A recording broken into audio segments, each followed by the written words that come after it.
The Bank of Jamaica, BOJ, is apologizing for its error in overestimating the impact of the reductions in JUTC fares on inflation. The BOJ issued a statement today outlining the sequence of events amid public comments regarding the revised impact. Our senior business reporter Andrew Laidley has the details. On October 10 last year, the government announced plans to increase public passenger vehicle PPV fares effective October 2023 and April 2024. At the time, the BOJ expressed concern that the decision will likely cause inflation to rise above the target range of between 4 to 6% over an extended period. In fact, the BOJ told the finance minister that the PPV fare increase is likely to contribute 2 percentage points to annual inflation.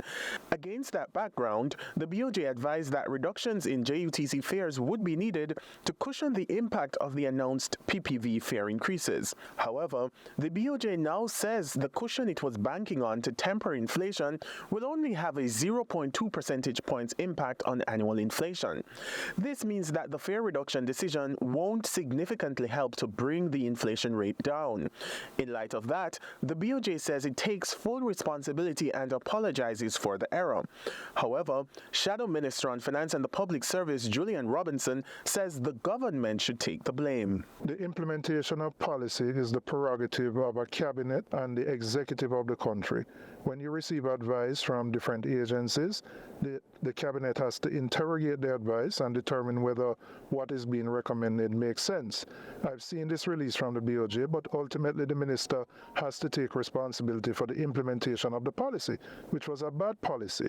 Without even having all the data, it must have been apparent that JUTC, which only supplies a very small percentage of the traveling public, only in the Kingston and Kingston metropolitan area, could not have such a significant impact on inflation. But there are other options that are available to the minister. For example, the hedge tax is something that is available to the minister that he could look at if he wants to cushion the crisis and other things.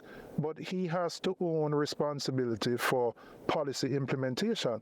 When it is good, the political directorate embraces it. If it goes bad, you also have to embrace it. So I don't know whether BOJ was forced to put out this statement, almost to protect the minister. But from my perspective, the political directorate, which is the cabinet, is responsible for all implementation of policy. Andrew Laidley, CVM News.